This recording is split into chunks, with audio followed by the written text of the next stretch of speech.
Good morning, ladies and gentlemen, and thank you for standing by. Welcome to Keurig Dr. Pepper's earnings call for the second quarter of 2025. This conference call is being recorded, and there will be a question and answer session at the end of the call. I would now like to introduce Jane Gelfand, Senior Vice President, Finance at Keurig Dr. Pepper. Ms. Gelfand, please go ahead. Thank you, and hello, everyone. Earlier this morning, we issued a press release detailing our second quarter results, which we will discuss during this conference call. An accompanying slide presentation can be viewed in real time on the live webcast.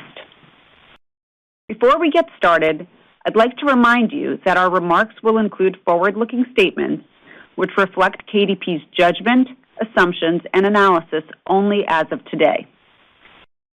Our actual results may differ materially from current expectations based on a number of factors affecting KDP's business.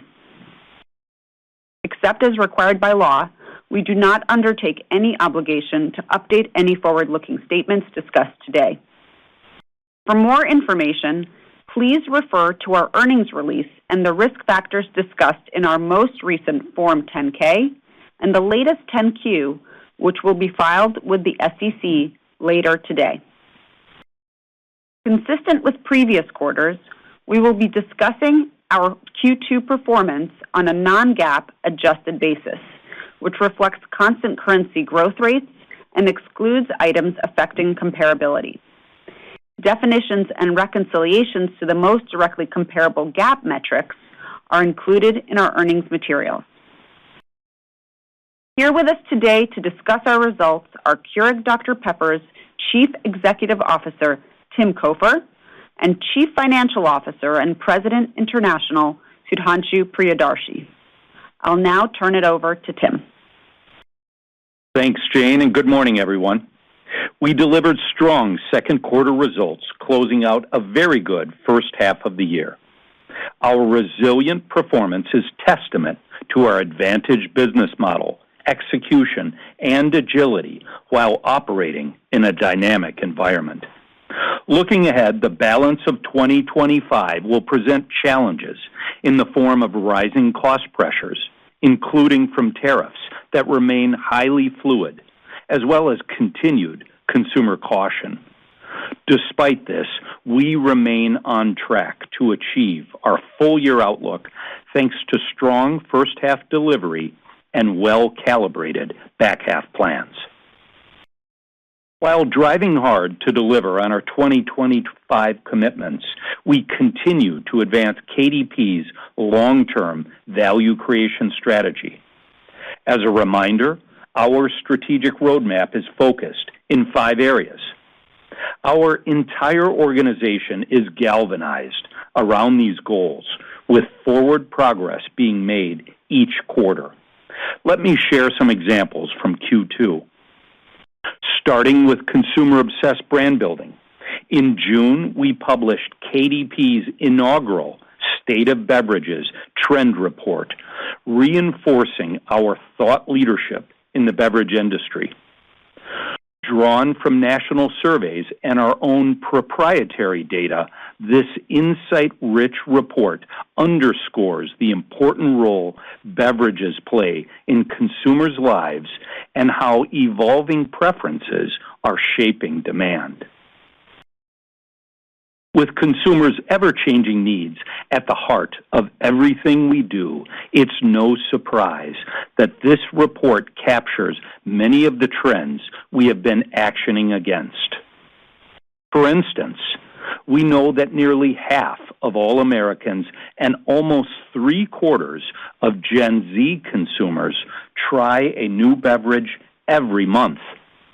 This year, we are satisfying their thirst and curiosity through a robust, flavor-oriented innovation slate in carbonated soft drinks, which has been highly successful to date. In fact, Dr. Pepper Blackberry ranks as the #1 new product in the category this year, while iconic 7-Up is enjoying renewed momentum on the back of winning flavors like tropical, as well as a refreshing endless summer limited time offering.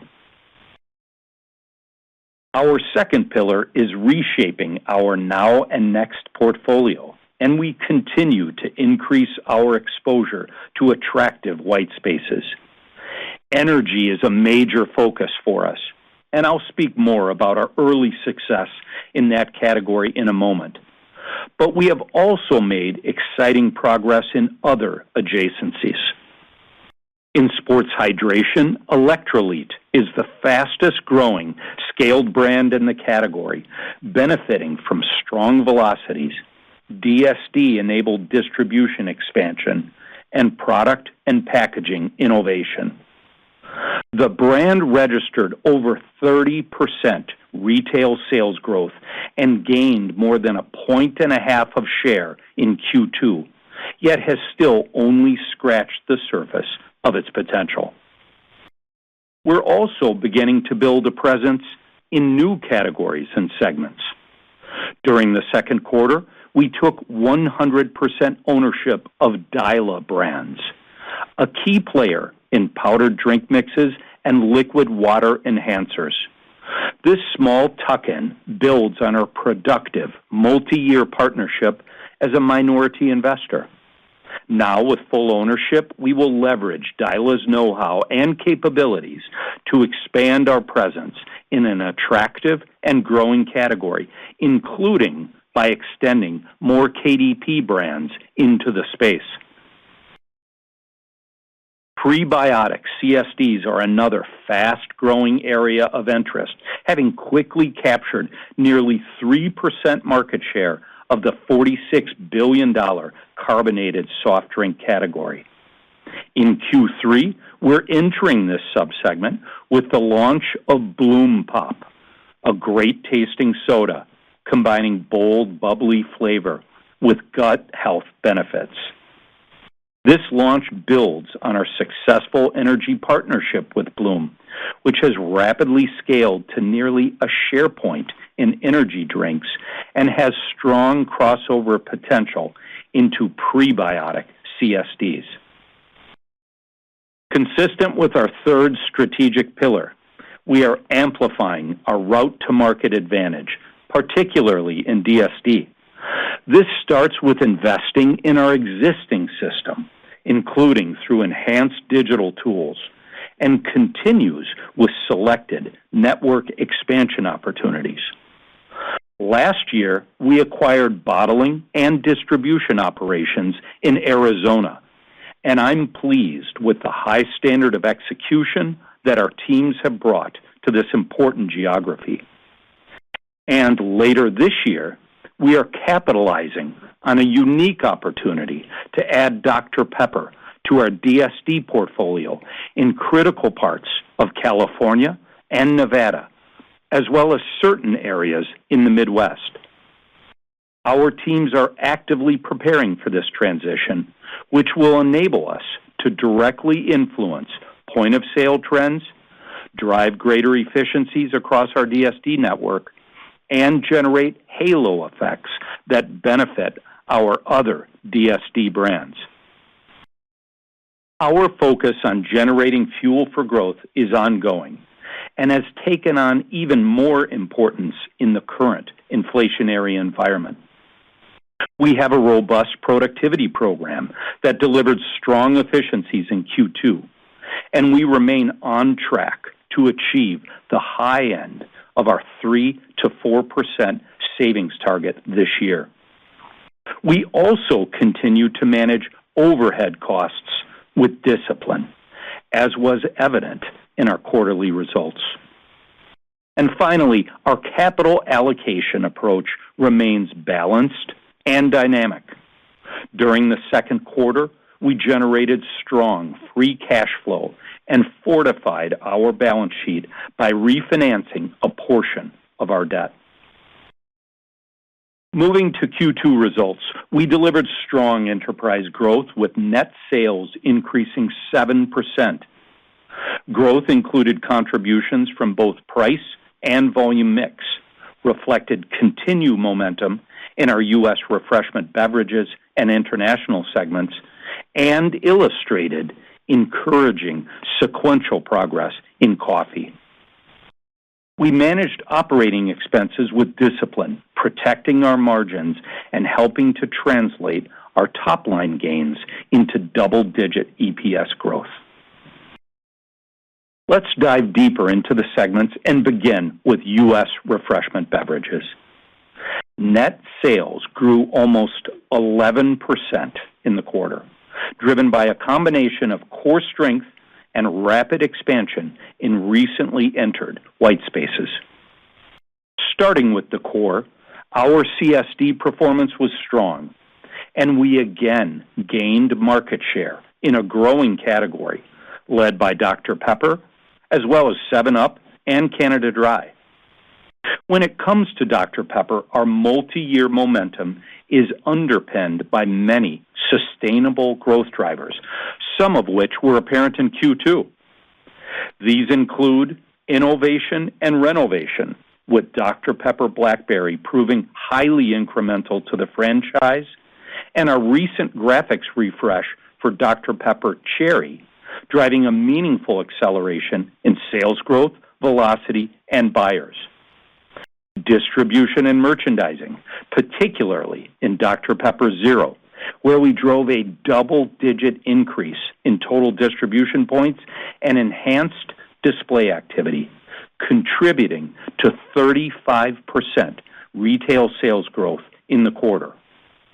And consumer engagement, including a successful marketing tie-in with the summer blockbuster Jurassic World Rebirth, which we amplified through media and in-store activations. Other core brands are also benefiting from the same playbook. For example, marketplace growth in Mott's, our powerhouse mom and kid focused brand, accelerated in the back half of 2024 behind product and packaging innovation and a new brand campaign. Mott's has sustained this momentum into 2025 with more exciting news on tap for the fall, including the introduction of Mott's fruit smoothie pouches in time for the back-to-school season. Beyond the core, recent portfolio evolution is beginning to more substantially move the needle at the segment level. This is most evident in energy, where we believe our multi-brand approach will be the key to winning in this attractive, high-growth category. Our 4 complementary brands, Ghost, C4, Bloom, and Black Rifle, now combine to represent over $1 billion in annual run rate net sales for KDP and are scaling rapidly. Each of these energy brands contributed to our Q2 results. The Ghost acquisition was a meaningful top-line driver, and brand momentum continues to build under our ownership. Ghost's point-of-sale trends markedly accelerated since we took over distribution in late Q1, as evidenced by our market share gains in Q2. C4's core performance platform also continues to outpace the category, propelled by innovative new flavors like Classic Lemonade and healthy base velocities. Meanwhile, Bloom is scaling at an impressive rate.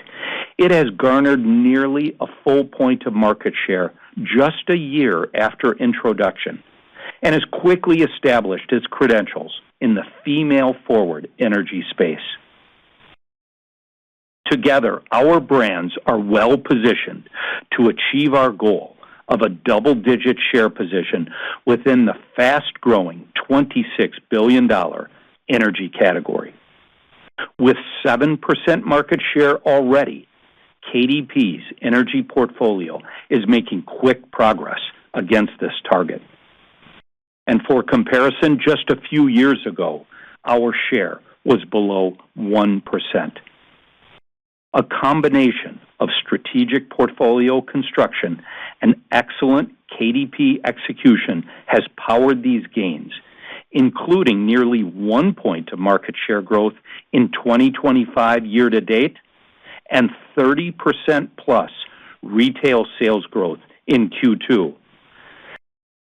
Given the robust runway for further growth, we are allocating meaningful resources to support our category ambitions, led by a dedicated internal organization focused solely on energy. Simply put, we are confident we have the right brands, commercial playbook, and go-to-market prowess to continue to win in this important space. The Q2 results demonstrate how KDP is successfully building out a broad-based refreshment beverages portfolio beyond our core CSD stronghold.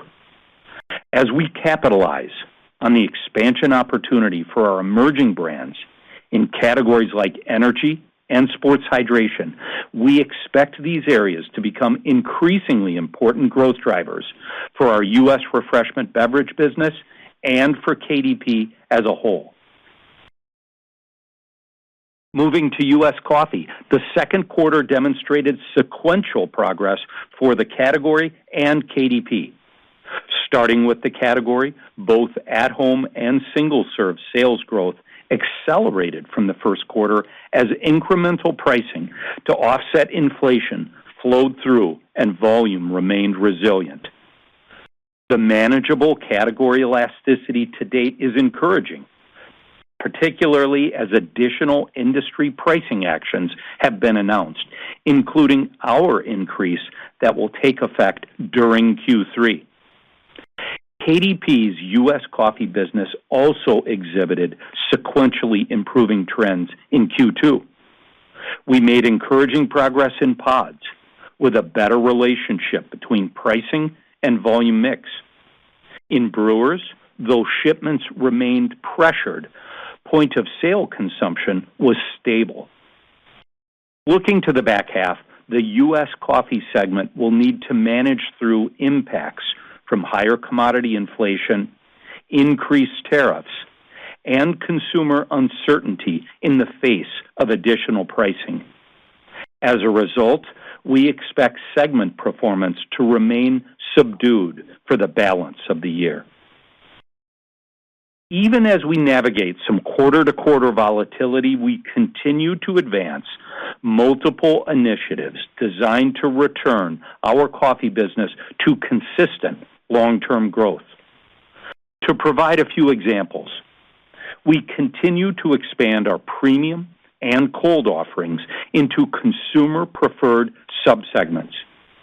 In the premium set in Q2, we began rolling out Lavazza, flavored K-Cup varieties inspired by classic Italian desserts like tiramisu.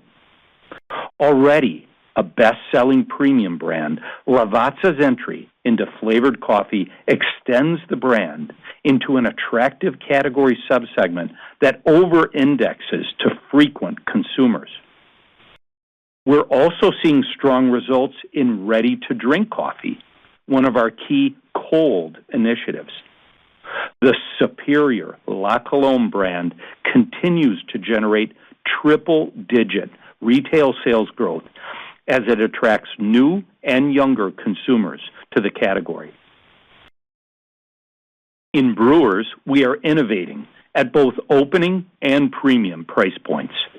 During Q2, we launched K Mini-Mate, our smallest brewer ever, featuring a new consumer-preferred visual identity with a more modern and colorful aesthetic, all at an affordable entry-level price point. And next month, we will introduce K Crema, a premium brewer with the ability to produce crema-topped coffees from traditional K-Cup pods. Both brewers address unmet consumer needs and will help attract incremental households and occasions to the Keurig ecosystem. Finally, we are making great progress advancing our next-generation vision with the Keurig Alta Brewer and K-Rounds plastic-free, aluminum-free pods. Ongoing in-home consumer beta testing is providing valuable user feedback while validating that the new system delivers a premium, best-in-class, at-home coffee experience. We're applying the learnings from our beta test to our commercial plans in support of a targeted launch in late 2026. These initiatives across pods, brewers, and next-generation systems are all indicative of our sharp strategic focus in the U.S. coffee segment. Combined with encouraging category trends, we are confident they will help return our structurally attractive business to sustainable growth over time. In our international segment, Q2 performance remained quite solid, particularly considering tough year-ago comparisons and the softer backdrop in Mexico. Net sales increased 6%, led by pricing, and operating income returned to growth.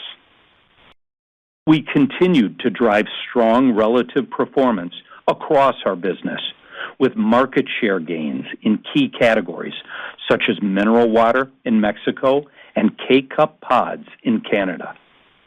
Our CSD portfolio also remained healthy across markets, benefiting from new campaigns and zero franchise gains for brands like Dr. Pepper and Crush, as well as high-quality execution. As we look to the back half, we expect to maintain our relative momentum in international, thanks to strong base plans, our entry into the Canadian ready-to-drink tea category with Nestea, and additional pricing to help offset inflation and tariffs. Overall, I'm pleased with our enterprise performance during the second quarter. We're building a track record of delivery by executing with excellence and agility while remaining focused on the strategic framework that will position KDP for sustainable multi-year growth. I'll now turn the call to Sudhanshu, and I'll return at the end with some closing thoughts. Thanks, Tim, and good morning, everyone. We delivered strong second quarter results, capping off a very healthy first half in a fluid operating environment. Robust commercial plans, coupled with sharp execution, are driving our business momentum, and we continue to target an unchanged full-year outlook. Second quarter net sales increased 7.2% in constant currency. Our top-line momentum was broad-based, with double-digit gains in U.S. refreshment beverages, solid mid-single-digit growth in international, and encouraging sequential improvement in U.S. coffee. Net sales growth was supported by multiple drivers. Net price increased 2.2%, with positive contributions across all three segments. Pricing reflected the continued impact of actions taken to combat rising inflation, particularly in U.S. coffee and international. Volume mix grew 5% in the quarter. We experienced growth across our core liquid refreshment beverages portfolio, and the Ghost acquisition also added 4 percentage points to the top line.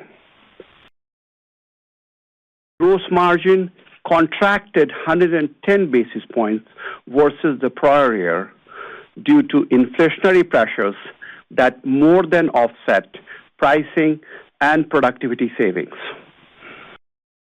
The strong SG&A leverage served as a counterbalance to the gross margin compression, reflecting disciplined expense management across the organization. All in, our top-line gains translated into 7% operating income growth as operating margins held steady with the prior year. EPS grew double digits in the second quarter, bringing first half growth to nearly 10%, consistent with our expectation of a front half weighted year. Moving to the segments, U.S. refreshment beverages delivered another good quarter, with net sales growing 10.5%. Volume mix was the primary driver, increasing 9.5%, including a 6.6 percentage point contribution from Ghost. Net price realization also added 1% to the top line. Our base business trends remain solid, with positive momentum in Dr. Pepper and 7-Up in CSDs, Electrolyte in sports hydration, and across our energy portfolio. We are gaining market share within overall liquid refreshment beverages and have compelling back half commercial plans to sustain our strong relative performance. Segment operating income increased a healthy 8%, fueled by top-line growth and productivity savings, which were partially offset by cost pressures. In the U.S. coffee segment, net sales declined modestly, down 0.2% in the second quarter. Our top line demonstrated notable sequential improvement from the first quarter, underpinned by the encouraging category trends that Tim discussed earlier. Net price realization strengthened to 3.6%. This primarily reflected a building contribution from the early 2025 price increase across our owned and licensed portfolio, which was taken in response to escalating green coffee costs. We expect a further step up in net price realization in the back half as additional already announced pod and brewer pricing actions flow through in the market. Segment volume mix declined 3.8%. Trends in pods improved sequentially, reflecting manageable category elasticity and effective commercial programming. On the other hand, tighter inventory management by retailers weighed on brewer results, pressuring shipments despite stable consumer sell-through. Segment operating income grew 2%. Building net pricing benefits and continued strong productivity helped to offset commodity inflation, though operating income also benefited from some cost phasing. With tariffs and higher cost coffee hedges due to play a larger role in the coming quarters, and given uncertain future category elasticity, we continue to expect some segment operating income pressure in the remainder of 2025. In international, net sales grew 5.7%.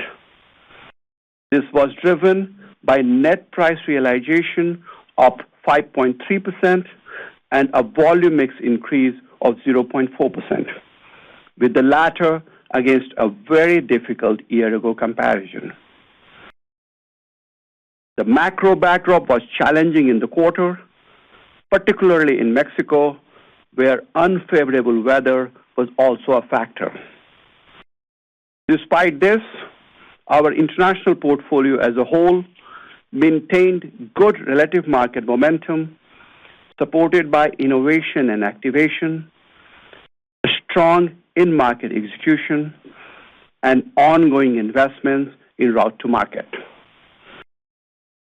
Segment operating income increased 2.6%, reflecting an improving balance between pricing, productivity, and higher costs. On a go-forward basis, while we aren't immune to marketplace realities, we have well-constructed plans for the back half and expect to deliver healthy international top and bottom line growth. Moving to cash flow and capital allocation. We generated $325 million in free cash flow in the second quarter, which sequentially strengthened from the first quarter. We expect cash flow to accelerate further in the second half, and we remain on track for healthy cash generation for the full year. Our capital allocation priorities are unchanged. Organic and inorganic investments to further our growth, continuing to strengthen our balance sheet, and returning cash to shareholders through a steadily growing dividend and via opportunistic share buybacks. Improving cash flow generation enables us to dynamically action against these priorities based on the most compelling opportunities we see. Our current balance sheet also provides ample near-term flexibility with today's leverage at a comfortable 3.3 times, though we remain committed to our long-term goal of 2.5 times or lower over time. Shifting now to our 2025 guidance.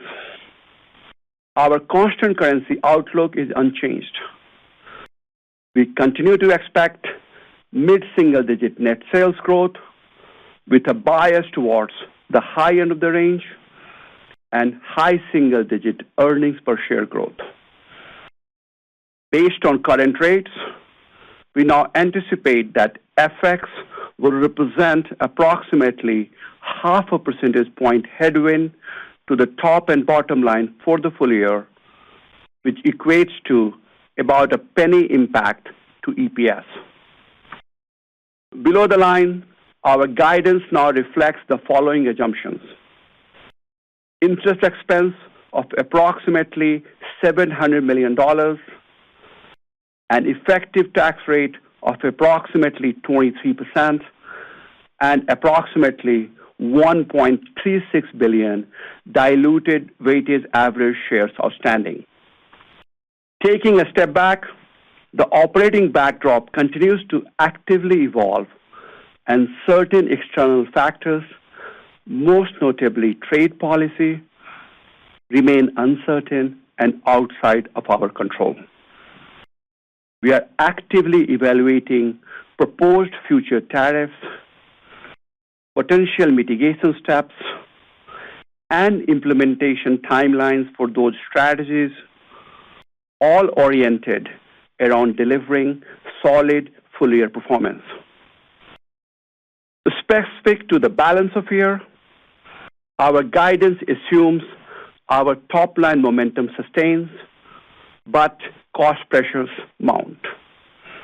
As a result, we continue to expect some margin pressure in the back half, which should contribute to a moderating EPS growth rate relative to the first half.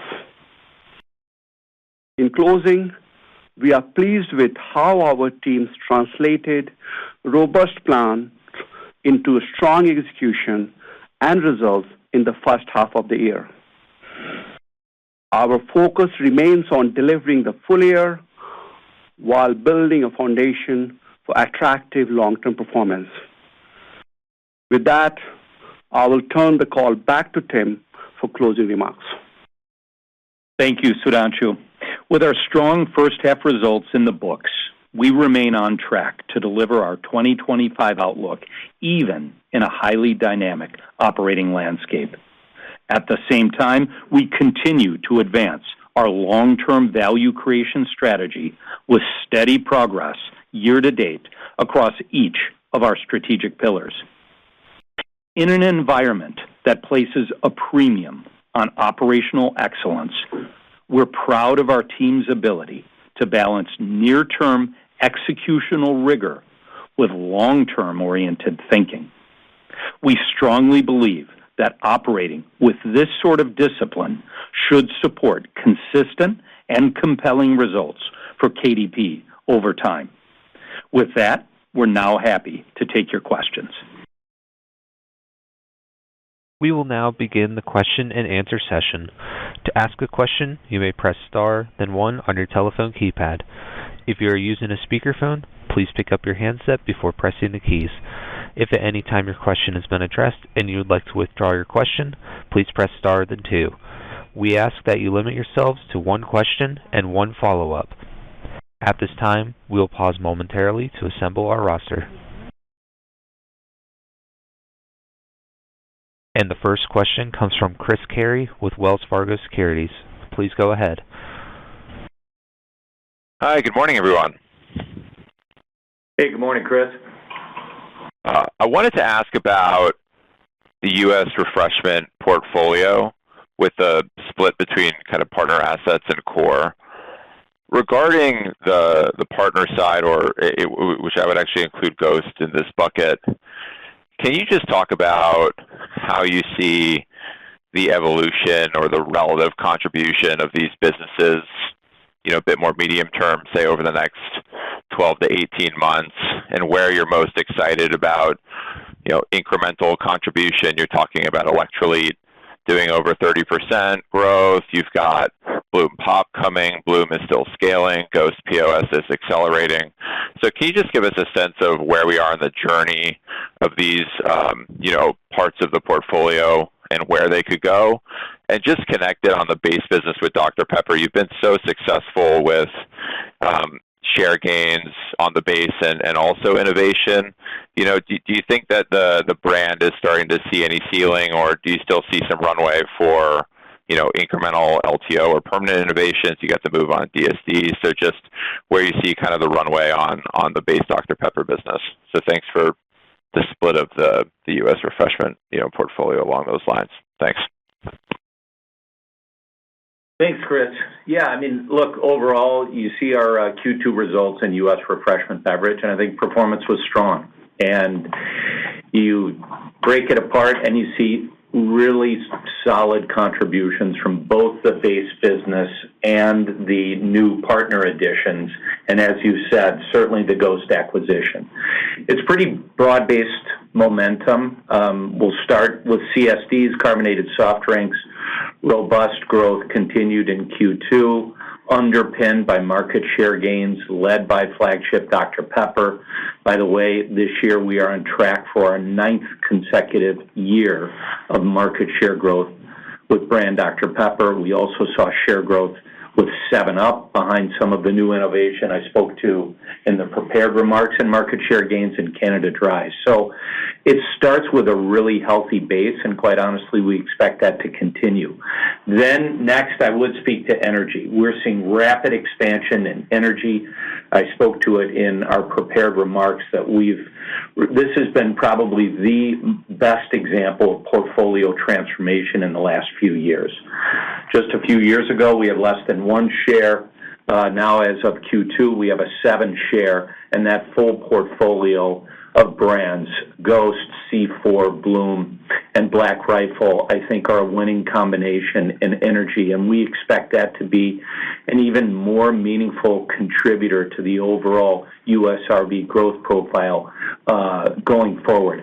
Electrolit is next on the list for sure, a new partner addition for us, growing 30% in the second quarter. In the sub-segment of sports hydration, that is the most dynamic, and that is rapid hydration, and you see us take share through our KDP DSD excellence, distribution expansion, strong innovation, growing TDPs. So really strong Q2. I think those are the key components to speak to.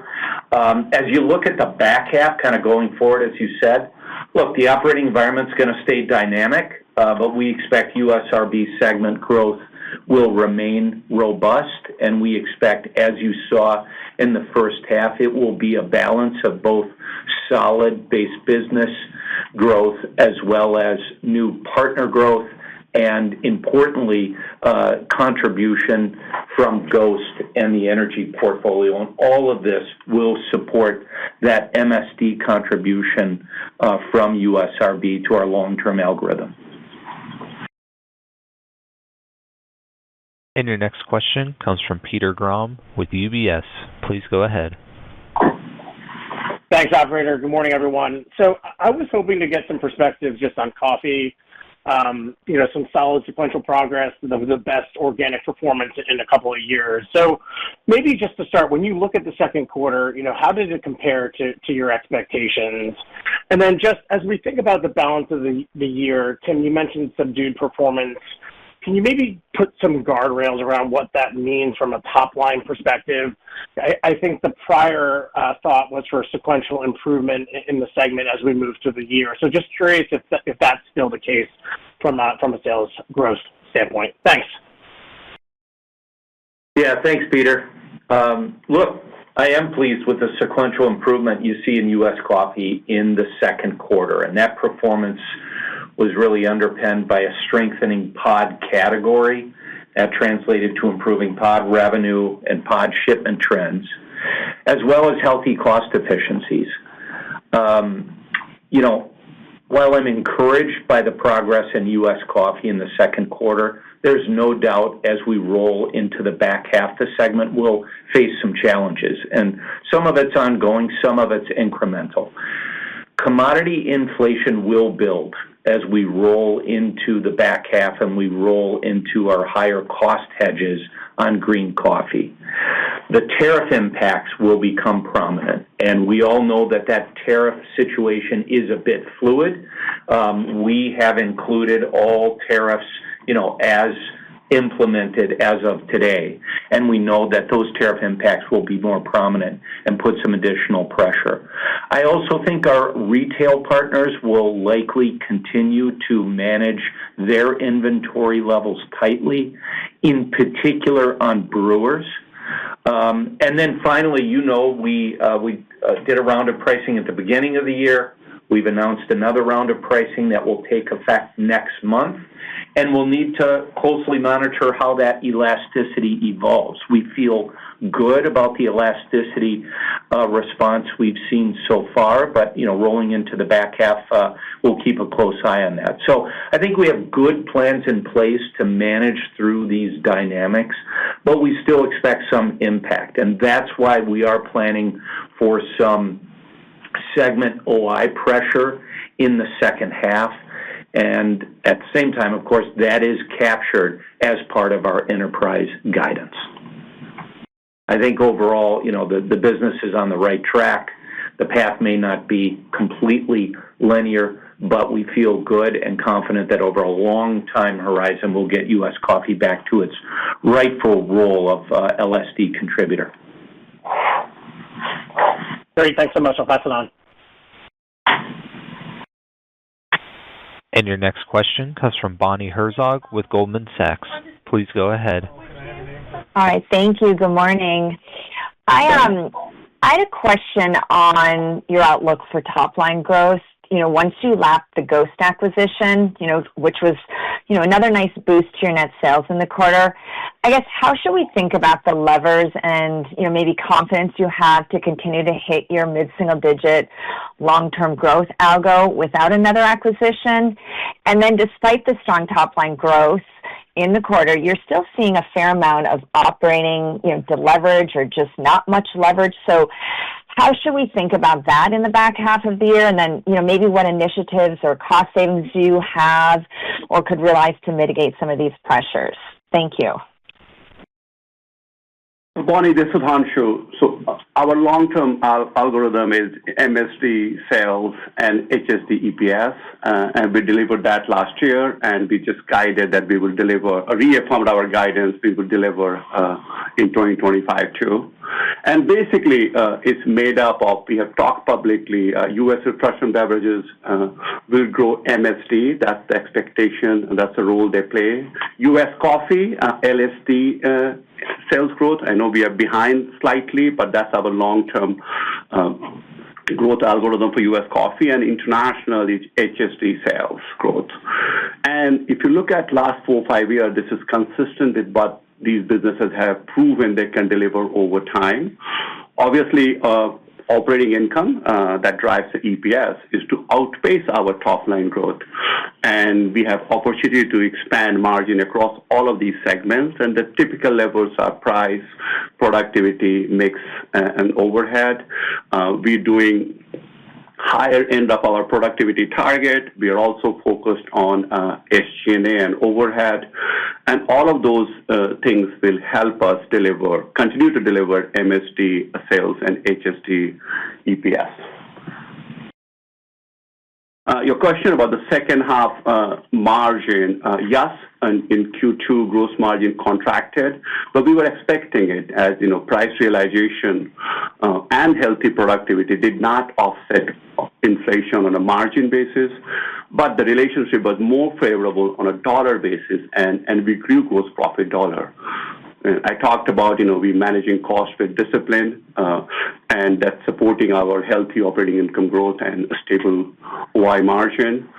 I talked on the prepared remark, second half, we expect some operating margin pressure, but we will still grow profit dollar. And, you all know the second half, we have some incremental cost headwinds like commodity inflation. Tim talked about tariff beginning to more prominently impact our results. And we also have some one-off last year in Q3 and Q4 with some earned equity gains. But on the flip side, pricing should build. Productivity will be strong in back half, and those are the regions that will support profit dollar growth.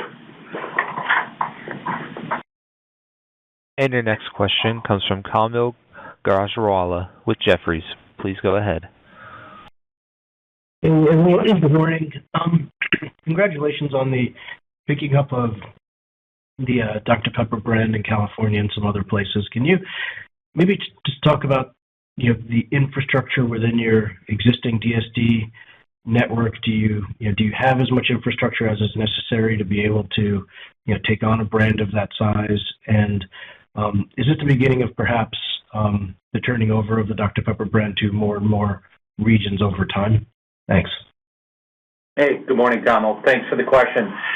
Look, you've heard me say this many times. I'm a big believer in the power of DSD. I think direct store delivery is such a critical and really scarce asset in beverages. And I believe as we strengthen it, it provides our business with a sustainable competitive advantage. And accordingly, we prioritize investments in our DSD to further strengthen our network, build our capabilities, and really improve how we serve our customers and our consumers. And you see that in what we've done over these last few years. We're building capabilities. We're investing in digital tools to drive greater efficiency, drive our in-store effectiveness. We're broadening our geographic footprint, and I'll speak specifically to the example you gave, but you've seen us over the last many years expand our network through opportunistic expansions of geographic territories. Last year we did that in Arizona, picking up that acquisition, and now we've got our trucks rolling and we've got manufacturing and warehousing in that key growth state. And then the other thing to keep in mind is as we enhance our portfolio, as we bring in the electrolytes in sports hydration, the La Colombe's and ready-to-drink coffee, the Ghosts and C4s in energy, we are increasing our scale by adding high-quality, high-velocity volume to our portfolio, which allows us to make that DSD economic flywheel and that virtuous cycle of growth turn even faster, because that scale allows us to then have greater drop sizes, greater store frequency, improve the efficiency and economics of the fixed cost associated with DSD. Now, to the specific case that you referenced, we are capitalizing on a new opportunity, and that opportunity is to add the distribution of Dr. Pepper in critical parts of California, Nevada, certain areas in the Midwest. I will say this is a unique opportunity, and in this case, we certainly believed it was right for us to pursue. It gave us an opportunity to build on a scale that we already had in that region. We had existing operations there, and this added more scale to that DSD operation. Obviously, adding flagship Dr. Pepper is a unique opportunity for us to build out that scale. And in this case, it was, I would say, a unique contract structure that gave us the option to repatriate or not. And so, there's, in this case, a lot of work underway to ensure a successful transition. Our teams are energized to do this right. Distribution transitions like this do come generally with some short-term disruption and clearly some initial investment. But we're prepared for all of that, as you'd expect us to, and we've captured that in the outlook, and we're confident long-term you'll see us continue to unlock substantial commercial and financial outcomes as it relates DSD expansion. And your next question comes from Rob Ottenstein with Evercore. Please go ahead. Great. Thank you very much. I was just wondering if you could talk to us a little bit about the pricing dynamics in the U.S. on liquid refreshment beverages. I get a sense, from the results that some products are probably up a lot, others may be down, so maybe a little bit of a better understanding there. And then how you're seeing the consumer. We've heard from other companies that affordability is becoming more important. Maybe how you're, pulling on various RGM levers to address that. Thank you. So the USRB, first of all, as Tim said, we are very happy with the first half performance for USRB. It was strong, high quality. Our growth reflected combination of base business of volume mix and net price realization. And in back half also, we expect the segment performance to remain robust with contribution from the same factors. Specific to net price, we have seen positive contribution year to date as primarily been driven by CSD. We also announced a typical CSD price increase that took effect in Q1. We should continue to flow through our results for the entire year. There always you will see some quarterly variability in actual net price realization in our P&L, but you should look at more is first half, second half basis, and we feel good about where we are in H2. Tim, you want to talk about the consumer? The consumer, sure. Yeah, Rob, I'll take the consumer part of the question. I mean, we put the consumer at the center of everything we do. So as you'd imagine, we monitor their health closely, and that's everything from the public data you would see, our own proprietary data. And then the other thing, back to Kamal's question, is, we have a real-time feedback loop in the form of DSD where, every day we get a good sense of in-store shopping behavior and trends in real time. I would say for us, we're seeing a fairly resilient consumer, even in this backdrop of an inflationary and somewhat uncertain environment. At the same time, there is some caution out there. And our consumers are being selective in how and where they shop. I think this is particularly true for the lower income consumer where that purchasing power is most constrained. And you see this manifest in a couple of different ways. I mean, first is there are some pullbacks in certain more discretionary channels, QSRs and our away-from-home fountain business, a little softer. Convenience, slightly softer, especially in the first part of the year. Towards the end of Q2, you're seeing that come back a bit. And so you see consumers instead gravitating towards those more value-based channels, right? The dollar value channels, the club, big mass EDLP formats, and a little bit around deal periods and promotional periods. I think for us, we feel good. I think we have many advantages where we have shown time and time again that in an environment like this, we can continue to deliver strong growth. Our categories remain durable. These are essential categories for consumers and we think less sensitive to macro changes. Our beverages continue to offer great value for our consumers. And, a simple, indulgent pleasure of a carbonated soft drink or, health and wellness-oriented beverages from energy to sports hydration. So I think our portfolio is demonstrating strong momentum.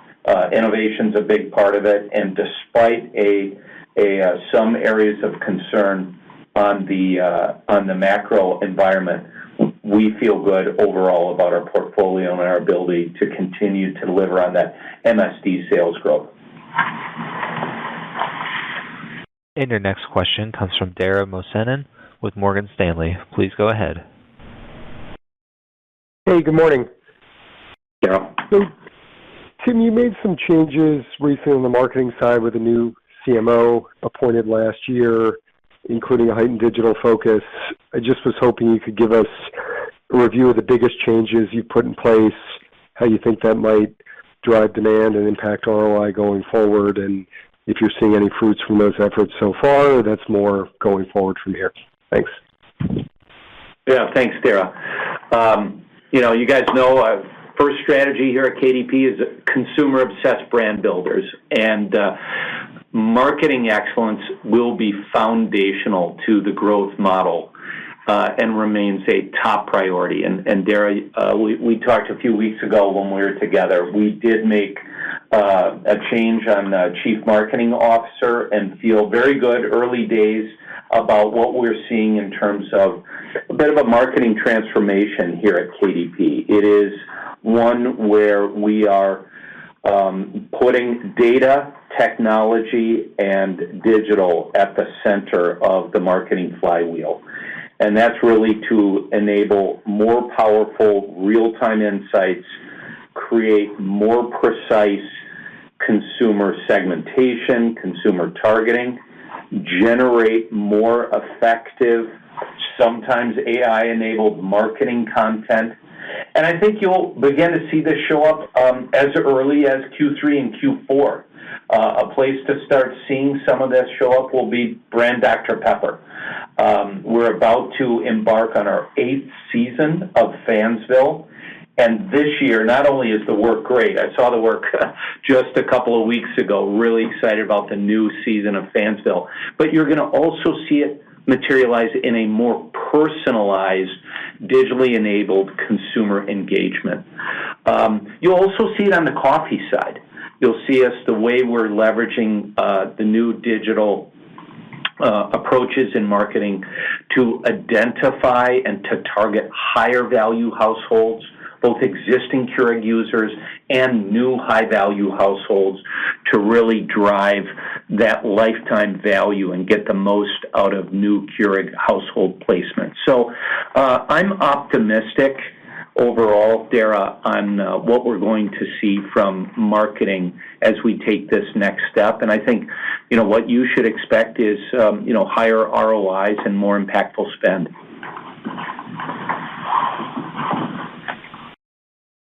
And your last question will come from Filippo Falorni with Citi. Please go ahead. Hi, good morning, everyone. Tim, I wanted to get your perspective just on the protein beverage space. You talked in the past as an area of opportunity. Maybe give us context in terms of how you're planning to play in the category, and also given in the context of the Dial brand tuck-in acquisition, how that fits into your strategy. Thank you. Absolutely. So 2 parts. First around wellness and protein, and then around Dial. One of the great things about beverages is the way consumer preferences are ever changing. And, by the way, I'll do a plug here. We issued our State of Beverages report back in June last month, and it really underscored this health and wellness mega trend and how it's impacting consumer behavior in beverages. And I think it's the single most significant consumer trend impacting beverages. And consumers are really looking to beverages to provide a wide array of health and wellness benefits. And it ranges from your question on protein to fiber and gut health, hydration, zero sugar, energy and alertness. So we're all over this, as you would expect, as consumer-obsessed brand builders. And I think what you've seen from us is we've done a good job responding to these health and wellness trends broadly in beverages. We will continue to evaluate those places which are more white spaces, and I believe protein is one of those.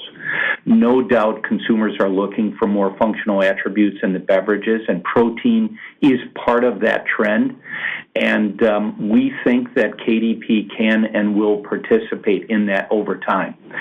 As we have done in other spaces, we will evaluate that through a buy, build, or partner lens, right? Is this something we can extend to organically from our own shop here in KDP, potentially leveraging our own brands?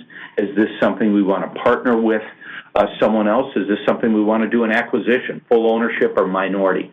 Nothing to announce today, but you can bet that we're looking at all these health and wellness spaces, including protein. I think overall we feel good about our track record there, including how we've been, creative and capital efficient in how we go about that.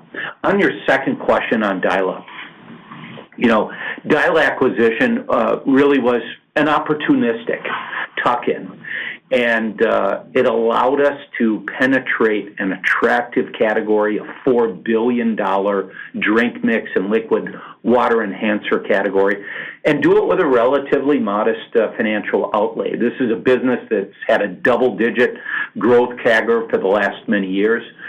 Previously, we were a partner and minority investor in Dyla, and we thought now was the right time to go ahead and do the full acquisition. We like this team. We like the capabilities. We like the R&D here. By the way, back to the health and wellness point, 60% of that portfolio, 60, is functional, around ingredients and great claims around hydration, energy, immunity, etc. So we took advantage of this opportunity. We can leverage Dyla's know-how and extend additional KDP brands. We think it's a nice, small tuck-in transaction. It's unlikely to move the needle on enterprise trends, but we're excited to welcome our new friends from Dyla, the talented team there, and to partner closely to further expand our beverage industry leadership. This concludes our question and answer session. I would like to turn the conference back over to Jane Gelfand for any closing remarks. Thank you, Michael, and thank you, everyone, for joining us this morning. We appreciate your interest and your support. Please reach out to the Investor Relations team with any questions, and we wish you a great day. The conference has now concluded. Thank you for attending today's presentation. You may now disconnect.